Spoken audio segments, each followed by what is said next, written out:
Cuando Dios nos habla y se estremece nuestro corazón cuando podemos escudriñar la palabra. Y cuando Dios nos habla, lo primero que hacemos es aplicarlo a nuestra vida. Acá no hay nada inventado, acá nadie nos dice, bueno, vos tenés que decir esto y tenés que decir lo otro. Aquí voy a abrir la palabra, Dios te habla, y acuérdate que Dios te habla, y uno lo aplica a lo que está viviendo o a la situación que nos toca por vivir. Por eso esta palabra ha estremecido mi corazón en muchas áreas de mi vida, pero en esta noche vamos a compartir la palabra y en el transcurso les voy a ir contando cómo Dios ha tocado mi corazón. Y la palabra está allí en Jueces 6:11. Jueces 6:11.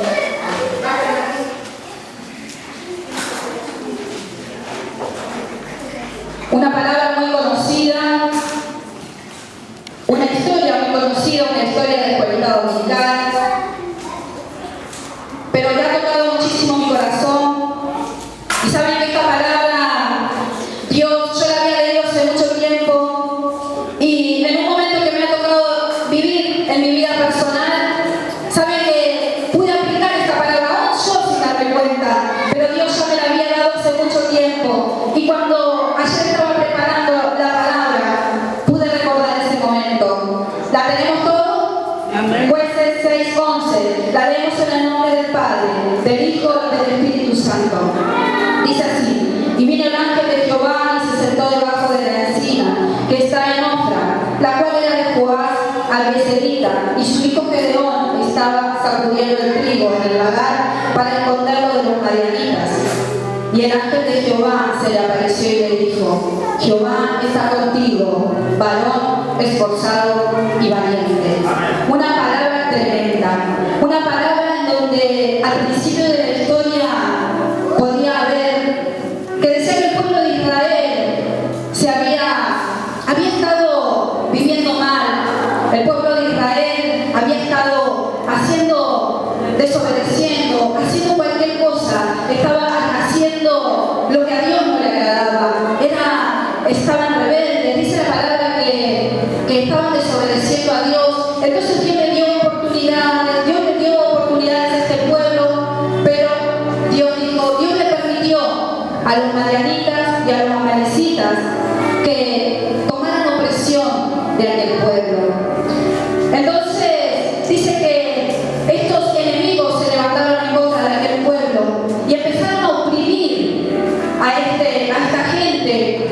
Y saben que dicen que ellos estaban en un lugar y bueno, sembraban, tenían sus ganados, cosechaban, vivirían de lo que cosechaban, también vendían semillas. Y saben que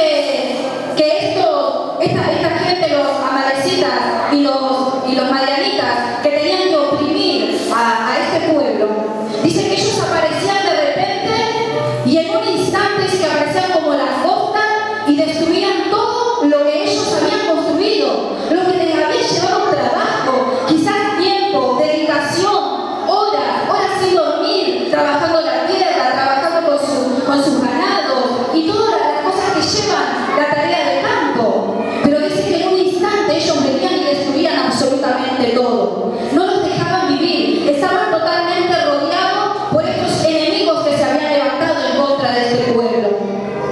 Entonces dice que llegó un momento que todo lo que ellos hacían, venían ellos y lo destruían, que este pueblo empezó a decaer. Este pueblo, me imagino, yo no dice la palabra, pero me imagino que empezaron a ponerse tristes, a decir: ¿y ahora qué vamos a hacer? ¿Y ahora dónde vamos a ir? La palabra dice que empezaron a empobrecer, porque ya no tenían absolutamente nada, porque lo poco que les quedaba, estos enemigos se lo destruían.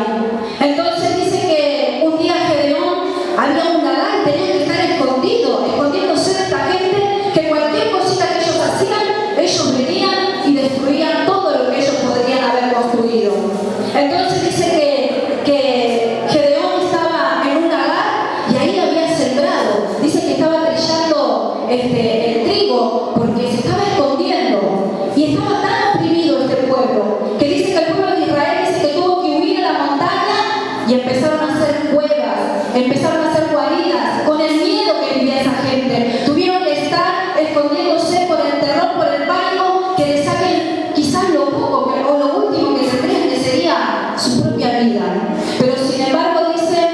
que cuando Gedeón estaba escondiéndose para que nadie lo vea, dice que alguien se le apareció y le dijo: varón esforzado y valiente.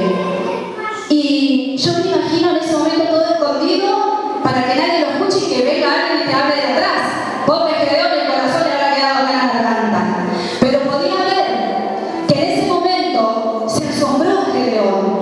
Y sin embargo, vemos cómo Gedeón estaba viviendo con la situación apremiante que estaba pasando y se le aparece un ángel y le dice: varón esforzado y valiente. Gedeón le habrá dicho: ¿me está hablando a mí? A mí, que yo me estoy escondiendo, que estoy aterrado, que tengo pánico en mi corazón, que yo no sé si vienen en cualquier momento y quitan mi vida. ¿A mí me está hablando? Y el ángel le dijo: sí, varón esforzado y valiente. Y Gedeón le dijo: pero yo que estoy acá, escondido, soy un hombre que no tengo nada, estoy en la pobreza, estoy en la miseria, mi familia es pobre, ya no tengo nada. Pero el ángel de Jehová estaba con él y en ese momento le decía: hombre valiente, Jehová está contigo. Y esta palabra hacía reflexionar en mi corazón que muchas veces nos sentimos de esta manera. ¿Por qué? Porque Dios nos ve, nos vio como Gedeón estaba. Dios no ve como nosotros nos encontramos. Lo que Dios ve es el potencial que cada uno de nosotros tenemos en nuestras vidas. Y Gedeón se estaba moviendo por su lógica humana, por lo que estaba viviendo en ese momento. Pero Dios no estaba mirando lo que Gedeón estaba viviendo, sino Dios estaba mirando lo que había en su corazón. Dios estaba mirando que en ese corazón había obediencia. En ese corazón Dios estaba viendo que había algo de temor a Dios. Y Dios sabía que Gedeón podía hacer algo sorprendente. Y esta palabra dice que me llamaba la atención porque decía: bueno, qué difícil se le habrá hecho a este varón poder entender lo que Dios le estaba queriendo decir, que solamente él podía revertir toda la situación. Y a través de la palabra, el pueblo de Israel eran 22.000. En una parte dice 22.000 y en otra parte dice 32.000, pero igual eran un montón. Entonces, pero de esos 22.000 o 32.000, Dios eligió a uno, y ese era Gedeón. Ese era Gedeón que Dios había elegido. Y Dios le dice en el 16, Jehová le dijo: ciertamente yo estaré contigo y derrotarás a los madianitas como a un solo hombre. Imagínense lo que habrá sentido cuando Jehová le dijo así: no te hagas problema, porque vos vas a destruir a esos enemigos que se han levantado.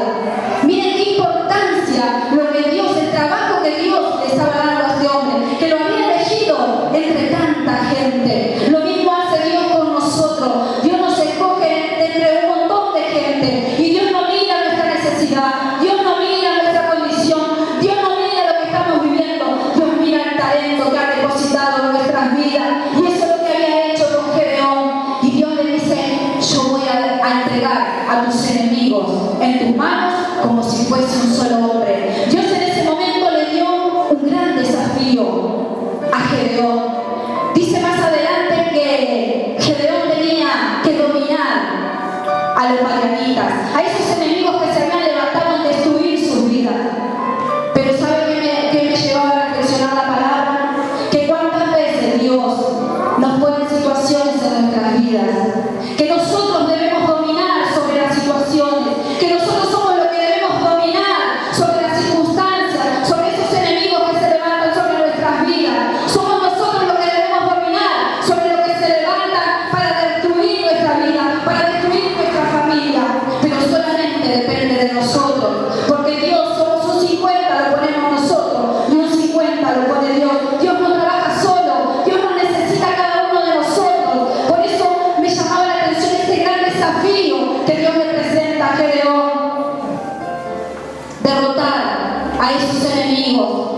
Dice que lo tenía este gran desafío y decía: ¿cuál era el gran desafío que tenía Gedeón?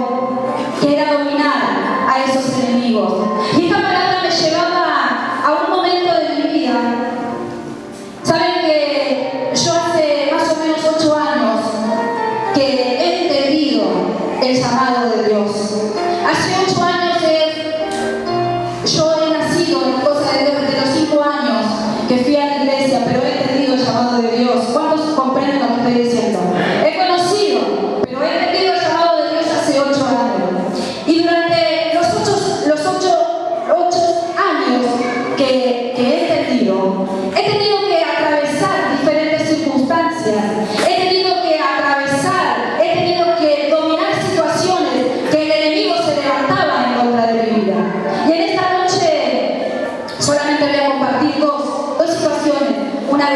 las tantas que me ha tocado vivir.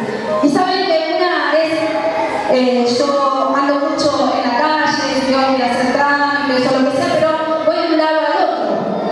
Y saben que me acordaba cuando Dios me daba esta palabra y me sorprendía sola, porque al ir, andar en la calle y conocer lugares, cartel que yo veía de una carnicería, paleta, 20 pesos el kilo. No sé, rosbif, 18 pesos el kilo. Picada, 2 kilos, 18 pesos. Ahí estaba yo con mi hermana comprando carne. Porque siempre veía un cartel y decía, Gisela, ¿sabes que allá vi una carnicería así unos carteles gigantes? Y ahí estábamos y nos llevábamos, bueno, lo que podíamos, si podíamos 100, 150, lo que teníamos, pero íbamos a comprar las ofertas.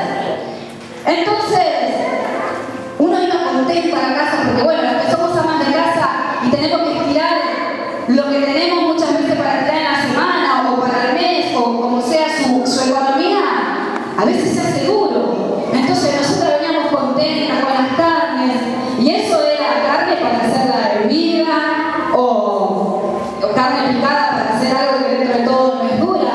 Pero si tenías una pura y tenías que hacer la paleta vuelta y vuelta, olvidate que el perro la come. Pero yo iba contenta y compraba la carne. Pero un día dije, bueno, voy a hacer unos fideos con tuco. Y preparé la salsita, preparé la mesa, los vasitos para cada uno. Miren que nosotros somos poquitos, somos 3. Entonces, bueno, preparé la mesita, el pancito, preparé los fideitos, la salsita. Nos sentamos a comer. Yo creo que una vez la compartí. Nos sentamos a comer todo el lindo. Me meto un pedacito de carne. Bueno, estuve con la carne como 3 horas dando la vuelta que ni la podía tragar. Pero bueno, yo me hacía la vida blanda. Entonces yo lo miraba a Fabio como comía. Claro, no sé si una vez a usted le pasó, y si a que le pasó me va a entender lo que digo. Cuando la carne es dura y la masticamos, hace ruidito como que si fuese nerviosito, porque es tan dura que ni los dientes la pueden masticar, no la pueden triturar. Pero bueno, capaz que a alguna acá le pasó, pero a mí me pasó. Y yo veía que daba la carne y ya sentía el ruidito de que era dura. Y a mí ya me empezó a hervir la sangre y me fluía y no sabía yo cómo hacer. Cuando vi que hizo el ruido, ahí tragué la carne. Y creo que todavía la estoy digiriendo.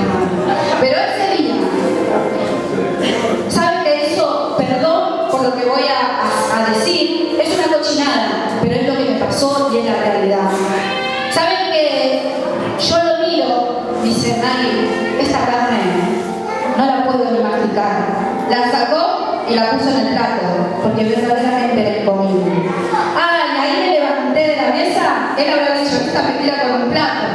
Pero ¿saben qué hice? Me enojé tanto, hermanos, porque me sentí tan pobre, me sentí tan miserable, que dije, yo me resisto a la pobreza, yo me resisto a ser pobre. A partir de hoy no compro más en ninguna